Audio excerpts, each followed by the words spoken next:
Hello guys, isang mapagpalang gabi na naman po muli no, sa ating YouTube channel yan po.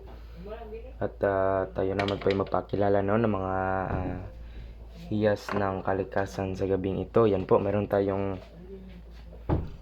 isiset no, na mga gamit po sa gabing ito. Yan po, meron tayong mutya na linta, itlog no, at itong nyug natin na walang mata. Yan po.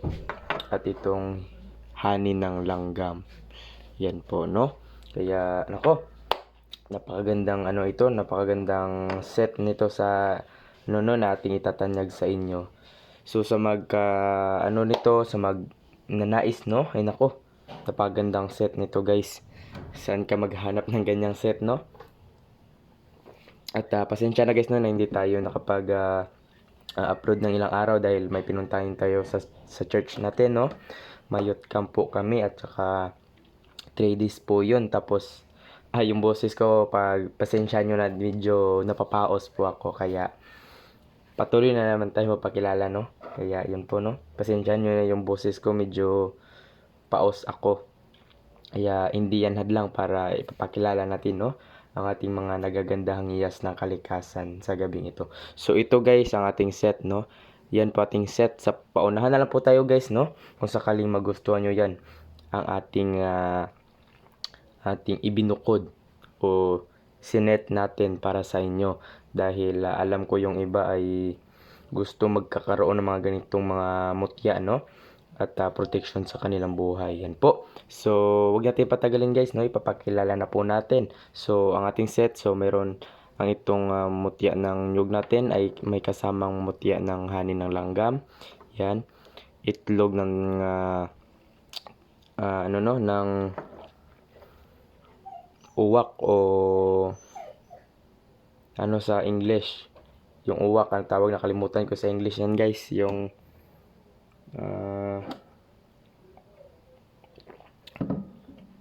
nakalimutan ko, basta sa tawagin nito sa Tagalog ay isang uwak, no? Uwak, itlog ng uwak, yung maitim na malaki, no? So, yun po ang kanyang kasama at itong personal ko na mutya po. Yan po, no, na may dalang proteksyon, swerte po, no? Yan po ang ating mutya ng linta po. Yan po. At itong itlog na ito. Ito itagos sa ilaw guys, no? Yan po ang ating sinet po, no? So, itong nyug ay napakaganda nito guys, no? Ito po ay yung walang mata, no? Yan po kung makikita nyo.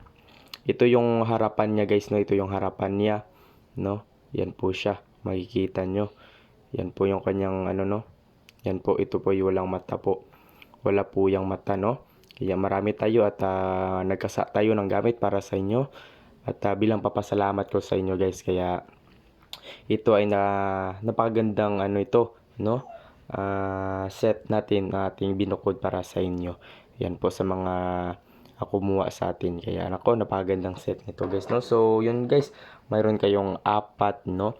Kung sakaling magustuhan nyo, yan po sa halagang po yan, no? 2.5 po, no? Yan po, kung sakaling magustuhan nyo ito, ang ating mga hiyas ng kalikasan. Kaya yun po, no? Paunahan na lang po tayo. Kung sino man yung mauuna ay, ako, napakaswerte po. Kaya tawagan nyo kagad ako guys, no? Kung sakaling magustuhan nyo po ito. At pasensya na guys kung hindi ko yung tawag nyo. Yung iba nagme-message sa akin pero tinatawa. Hindi kasi guys, no, yung number ko guys ay hindi makatawag. Mas mainam na tawagan nyo ako kasi yung number ko ay kasi ginagamit ko dito, kaya walang pantawag, no? Kaya kung maglo-load ako ay napakamahal, no? Kung maglo-load ako kasi ang ma-afford ko lang guys is 50 pesos, no? Na pang pag pupunta ka sa bundok, magte-text ako, kaya hindi ako makapag-afford ng mga mahal na nila, no? Hindi ako makapag-avail kasi mahal sa pantawag. Kaya kung ako sa inyo guys, tawagan nyo na lang ako, no? Kayo yung tumawag sa akin kasi hindi ako makatawag sa inyo. Yan po, no? So pasensya na guys, no? Yan po. So, sa mga nagtatanong kung magkano yung Amara oil natin, no, nasa 1,000 po yung Amara oil natin. Yan po. So, ngayon guys ay na-sold out po, no, kaya kakasa na naman tayo uli, no, ng panibagong Amara oil. Kaya yun po, no. So, sa magkagusto nito, ang ating honey ng langgam, no, at itong itlog ng tuko natin, itong ano natin, no, mutya ng linta, at itong ano natin, no, nyog na walang mata. Yan po siya, no. Yan po, no. So, yun po guys. Hanggang dito na lang po, no. Maraming salamat sa inyong panonood. Ingat kayo palagi and God bless sa ating lahat, no.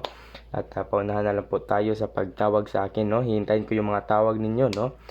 So, yun lamang guys. Maraming salamat at huwag kalimutan magdasal po sa ating Panginoon. Hanggang dito na lang guys. Maraming salamat po.